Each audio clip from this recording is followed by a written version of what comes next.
Hello and welcome to interest.co.nz. I'm Gareth Vaughan with another of our double shot interviews. This one is a Skype interview with David K. Johnston, who is a Pulitzer Prize winning US investigative journalist, editor of dcreport.org, and the author of a new book, which is what we're talking about, which is on Donald Trump. It's called It's Even Worse Than You Think: What the Trump Administration is Doing to America. David has reported on Trump since the 1980s and also published The Making of Donald Trump in 2016.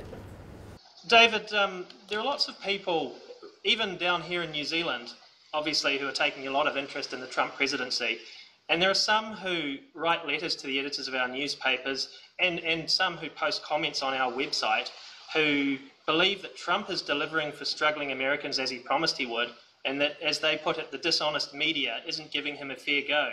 Now, given that you've researched and written this new book, and you've reported on Trump and his business activities since the 1980s, what's your response to them? Well, in fact, I document in my book that Donald has taken numerous actions that are contrary to the interests of American workers. For example, in America, about 4,800 workers a year are killed on the job. The Trump administration has stopped putting up the data on these deaths. Each individual death hasn't been reported since last August. They have reduced the number of job safety inspectors and the number of wage and hour inspectors. The Obama administration had put in place a rule to test all bus drivers, truck drivers, and train operators for sleep apnea. Something I suffer from, which, if untreated, you're going along operating your vehicle and when you wake up and people die. We've had a whole series of horrendous deadly accidents here in America. We still do this, thank goodness, for airline pilots. But removing that rule not only puts the lives of the truck and bus drivers and train operators at risk, it puts passengers and people driving down the road and other vehicles at risk. And that's just touching the surface of the many, many things Trump has done. What my book does, Gareth, is examine what Trump is doing to the government as opposed to his tweets and remarks. And journalists generally don't cover government. That's what one of my specialties is, covering the government. And I show from the government's own records and documents that he is acting directly contrary to what he called the forgotten man. The day after he took office, he forgot the forgotten man. Now, in your book, you say the Trump presidency is about Trump, period, full stop. Why do you come to this conclusion? Well, every previous American president, and we've had good ones, bad ones, competent ones, corrupt ones. We've had a racist murderer, Andrew Jackson, whose painting Trump had hung in the Oval Office. All of them tried to do what they believed would make for a better America in the future. Donald Trump's presidency is about the glorification of the genetically superior, smartest person in the world with the greatest memory in the world, Donald Trump. He has left huge numbers of government jobs with no appointment, and as time goes by, he's falling further and further behind the records of the last three presidents. His actions tell you that rather than carrying out thoughtful actions for the benefit of America and the rest of the world, given America's position, he gets into these schoolyard issues about whose nuclear button is bigger, and he denigrates entire populations of people. Now, there's a couple of chapters at the start of your book on, I guess, what could be termed crony capitalism, talking about Trump businesses and family members benefiting from him being president. Can you just give us a little bit of color on this? Oh, sure. The American Constitution has three references to emoluments, that is, payments other than your government salary and perks, and it bans them. Well, on his way from taking the oath of office to the White House, Trump had his motorcade stopped. And where did it stop? In front of the new Trump Hotel in Washington, D.C. A hotel, by the way, that under his contract says no government employee may be involved in that hotel. And, of course, he's an employee of the American people. That sent a clear signal. You want favors from the Trump administration? You rent rooms from us. They're sky-high prices. You buy our $60 and up steaks. You buy our $36 and up cocktails. That hotel, which Trump himself had projected to lose money in the first year, is making gangbuster profits.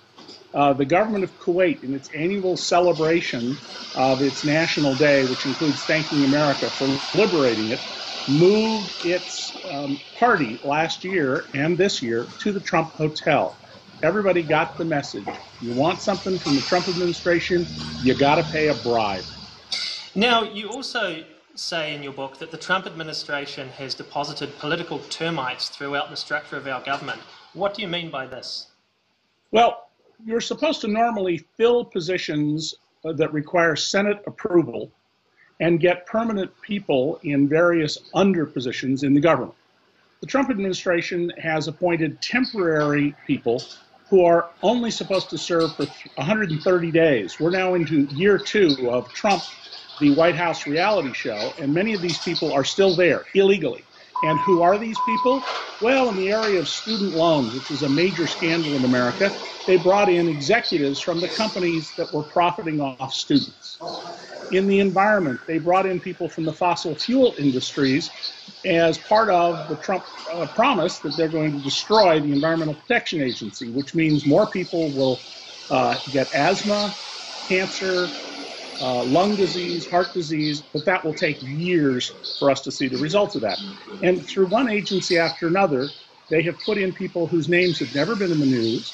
In fact, in some cases, the government refuses to identify these temporary employees unless you file a Freedom of Information Act and fight for it. And these folks are systematically weakening the ability of the United States government to enforce the law, to protect consumers, workers, investors, and veterans. Now, you've got quite a bit in your book on science and technology and, I guess, Trump's attitudes towards these issues and ignorance, certainly around technology. He's obviously keen on fossil fuel. There's an interesting anecdote there about the new US aircraft carrier and wanting steam power involved. You know, how do you sum up his attitude to science and technology?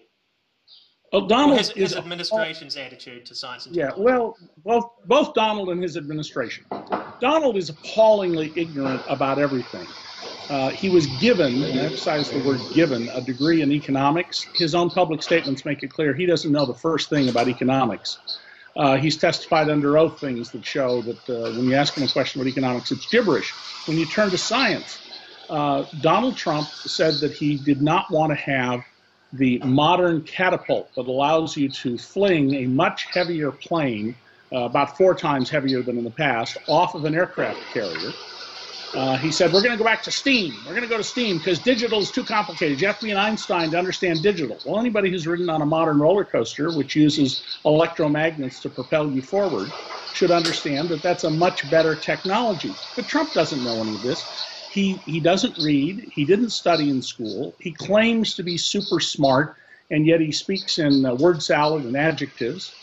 And I show in the book all sorts of examples that make it clear that, and I mean this quite seriously, Donald doesn't know anything. Now, he's also, I guess some of his promises when he got elected, he said that China was a currency manipulator. He was going to take action on them. He was going to build a wall on the Mexican border. Mexico was going to pay for it. He's going to drain the swamp in Washington, D.C. Do you think any of these things will actually happen? No. In the case of the swamp in Washington, D.C., rather than drain the swamp, he has turned it into a federally protected paradise for predators on Wall Street. He ran against Goldman Sachs, but he put 6 Goldman Sachs managing directors and its former president in his cabinet. His tax bill, remember, he claims to be the world's greatest expert on taxes, a subject on which I am a world-renowned authority. His tax bill was basically a shopping list for Goldman Sachs clients, and 83% of the individual benefits go to the top 1%, and most of that to the top 10th of 1%, Americans who make over $2 million a year. The wall in Mexico, his own chief of staff, General Kelly, told members of Congress recently that Donald was ill-informed and that you cannot build a physical wall because of the nature of that border all the way along. And these other policies, they're just nonsense. Donald is a master of rhetoric. He's a con artist and a grifter. And just as he swindled investors and cheated workers out of their pay and refused to pay small businessmen who supplied him with goods and services and would say, sue me, I'm taking it and sue me, knowing that it wasn't enough money to sue over, what he promised the American people has nothing to do with what he's doing. He's forgotten that forgotten man. And by the way, Gareth, the economic platform he ran on, that was pretty much the platform I wrote in a series of best-selling books in America, Perfectly Legal, Free Lunch, and The Fine Print. Now, Donald doesn't read books, but I know he watched me on television, and you can show that his pattern comes out of this. There's one other issue you asked about, trade and Trans-Pacific Partnership. I was one of the leading critics in America of the Trans-Pacific Partnership because it gave too much power to monopolies and corporations and diminished human power, but we shouldn't get rid of it. We should fix it. Well, Donald just killed it. So then what's happened? The RCEP and the New Zealand government is part of China's competing plan, the Regional Comprehensive Economic Program. Ask the leaders of your government, have the Chinese diplomats suggested that they should tilt away from Washington and towards China if they want to have a prosperous future? Now, you mentioned in their tax, now, obviously, the Republicans, Trump and the Republicans, did eventually get their tax cut legislation through. That was heralded as his first major legislative achievement. There have been some suggestions that actually that there are some good signs emerging from that, with Apple repatriating money to the US, Walmart raising wages. What's your take on this? Well, the money being repatriated to the U.S. were profits earned in America and siphoned out of the country as tax-deductible expenses. That means the taxes that were owed were converted into zero-interest loans from the federal government. And I don't know about you, but I'll borrow every dollar I can at zero interest. Now, when they're bringing it back, they're getting a huge discount. A lot of the money should have been taxed at 35%, will be taxed at about 8%.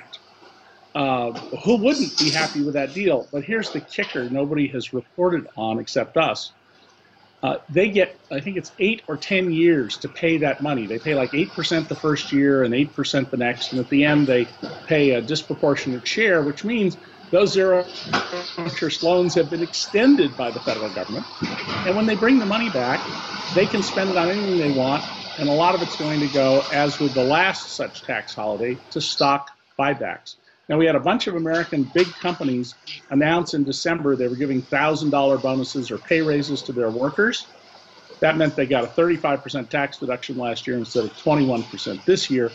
And guess what happened right after these announcements of higher wages? Walmart, the biggest employer in America, and a bunch of other companies announced they were firing hundreds or in some cases thousands of workers. Don't hear Donald talk about that. Yeah. Now, he's been in office a year now, so, I mean, it's only 1 year, I guess. Is there anything he's done that's been good for America so far? You know, I've tried really hard to figure out what's Donald done that's beneficial. Regulation, something I used to teach at a law school, even though I'm not a lawyer, is an area where we could do lots to reform. The problem is he isn't reforming rules. He's basically just said to polluters, go ahead and pollute. To companies that don't follow good safety practices, go ahead and operate unsafely. These have not been rules that will strengthen the economy and improve the lives of ordinary Americans. So Donald's accomplished three things during his presidency. He got a Supreme Court nominee who should have been Barack Obama's nominee. And by the way, a guy who said that a worker should have died rather than save his life to avoid being fired. It was an extraordinary, callous thing to put in a judicial opinion. Secondly, he got the tax bill passed, but it was not at all what he promised. He said married couples wouldn't pay any taxes on their first $50,000 of income. Well, he made it $24,000. The law had been just under $21,000, and he took away a bunch of benefits. Police and firefighters, for example, can no longer deduct the cost of their uniforms, guns, and bullets, and the cost of cleaning their uniforms because of Trump. The third thing that he accomplished at the very end of year one of Trump, the reality White House show, was shutting down the government. And why? Well, the Republican leader, Mitch McConnell, went on the floor of the Senate and said, we can't resolve the budget issue because we don't know what Donald Trump wants. This is the great negotiator, and he can't even articulate what he wants. And that's because he doesn't know what he wants. He's never served a day of public service in his life.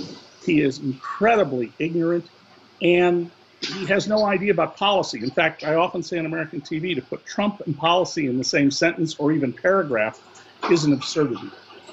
Now, obviously, the structure of your government in the US, alongside the president, you've got Congress and the Senate. So, I mean, just how much influence and how much change can the Trump administration force through? Oh, they should be making enormous changes. They control the presidency, the Senate, and the House. They should be romping, and they're not. And that's indicative of the fact that he's not a leader. He is a guy who cons you, and he spent his whole life doing it. A president who knew what he or she was doing would be making incredibly rapid and major changes in American society. So this is really a clear indication of his failure. What's happening now as we begin season 2 of Trump, the White House reality show, this is becoming a farce.